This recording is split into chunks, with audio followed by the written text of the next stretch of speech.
कहा भारत फिजी में जीवंत लोकतंत्र सहित काफी कुछ समान है।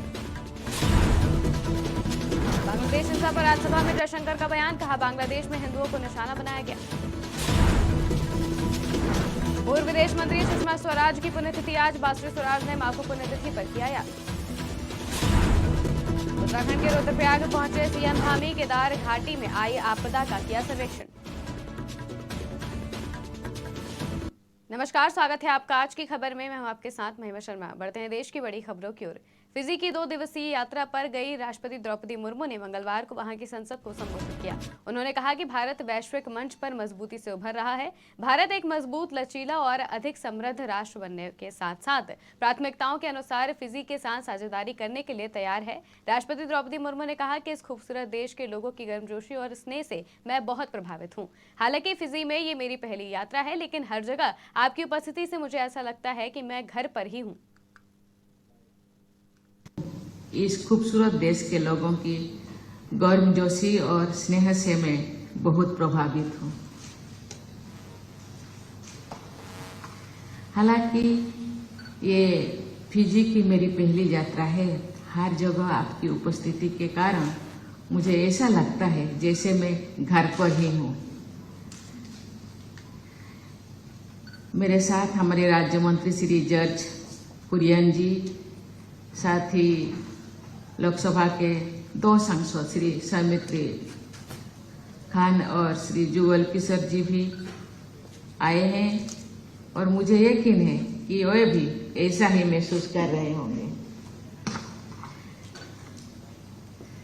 मैं पैसिफिक क्षेत्र में अपने भाइयों और बहनों से मिलने का अवसर देने के लिए फिजी के राष्ट्रपति जी और फिजी सरकार को मैं बहुत बहुत धन्यवाद देती हूँ। आज मेरे फिजी के राष्ट्रपति जी एवं प्रधानमंत्री जी के साथ सकारात्मक चर्चा हुआ। Companion of order of Fiji से सम्मानित करने के लिए मैं फिजी सरकार को धन्यवाद देती हूँ। ये सम्मान भारत और फिजी की गहरी दोस्ती को प्रतीक है। बांग्लादेश में जारी भारी हिंसा और शेख हसीना के प्रधानमंत्री पद से इस्तीफा देकर देश छोड़ने के घटनाक्रम के एक दिन बाद विदेश मंत्री एस जयशंकर ने पड़ोसी देश को लेकर संसद में बयान दिया है। बांग्लादेश की स्थिति पर राज्यसभा में बोलते हुए विदेश मंत्री डॉक्टर एस जयशंकर ने कहा कि हमारी समझ ये है कि सुरक्षा प्रतिष्ठानों के नेताओं के साथ बैठक के बाद शेख हसीना ने स्पष्ट रूप से इस्तीफा देने का फैसला किया है। बहुत कम समय में उन्होंने कुछ समय के लिए भारत आने की मंजूरी मांगी। वो कल शाम दिल्ली पहुंची। उन्होंने आगे कहा कि पड़ोसी देश में जारी हिंसा और अस्थिरता के बारे में सभी राजनीतिक दलों की चिंता है। Sir, on 5th August, demonstrators converged in Dhaka despite the curfew. Our understanding is that after a meeting with leaders of the security establishment, Prime Minister Sheikh Hasina apparently made the decision to resign. At very short notice, she requested approval to come for the moment to India. We simultaneously received a request for flight clearance from Bangladesh authorities. She arrived yesterday evening in Delhi.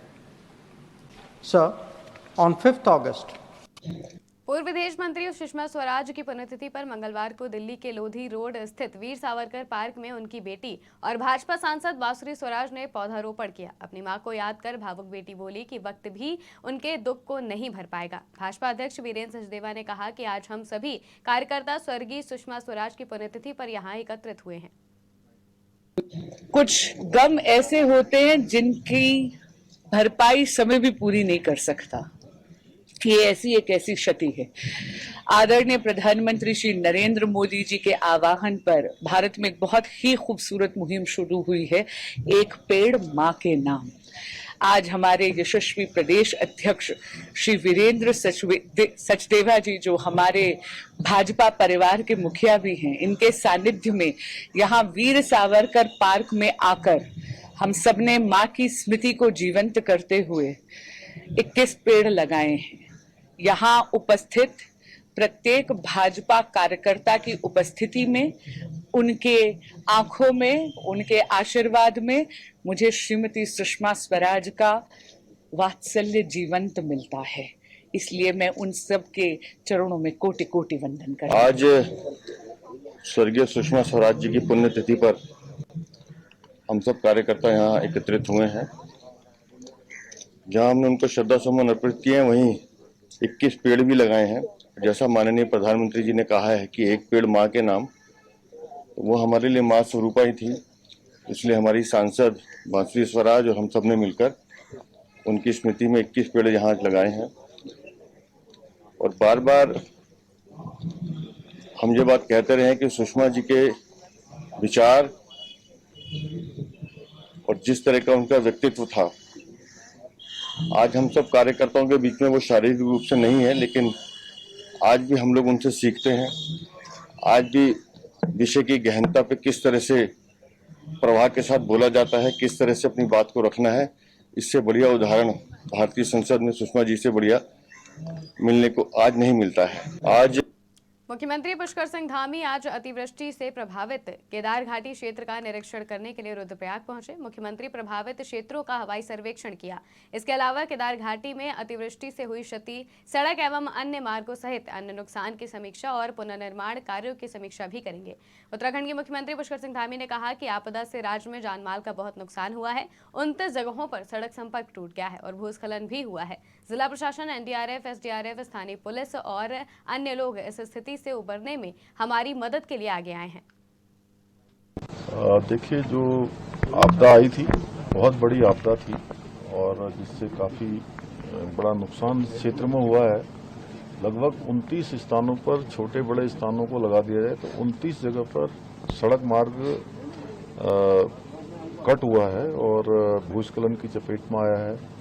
2 स्थानों पर पुल भी और तमाम जो सरकारी संपत्तियां हैं उसका भी नुकसान हुआ है। कटाव बहुत हुआ है। बिजली की लाइनें क्षतिग्रस्त हुई हैं, पेयजल की लाइनें क्षतिग्रस्त हुई हैं, दूर संचार सेवाएं भी कुछ समय बाधित रही हैं। लेकिन सभी लोगों ने मिलकर, यहाँ पर आपदा प्रबंधन विभाग के लोगों ने, हमारे जिला प्रशासन के लोगों ने, एनडीआरएफ, एसडीआरएफ, अनेक संस्थाएं, हमारे सभी जनप्रतिनिधिगण, धार्मिक संगठनों के लोग, सामाजिक संगठनों के लोग, हमारे प्रधानगण, पंचायत के प्रतिनिधि, पंडा समाज के लोग, तीर्थ पुरोहित, सब ने आगे आकर इस मुश्किल समय में तेजी से इस अभियान में सभी को मदद करने का काम किया है, बचाने का काम किया है, राहत पहुंचाने का काम किया।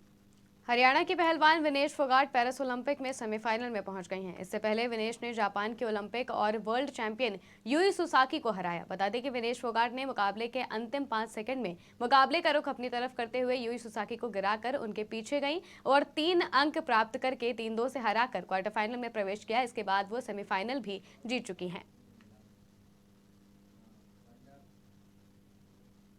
बड़ी खबरों में फिलहाल इतना ही। देश और दुनिया की तमाम खबरों के लिए देखते रहिए आज की खबर।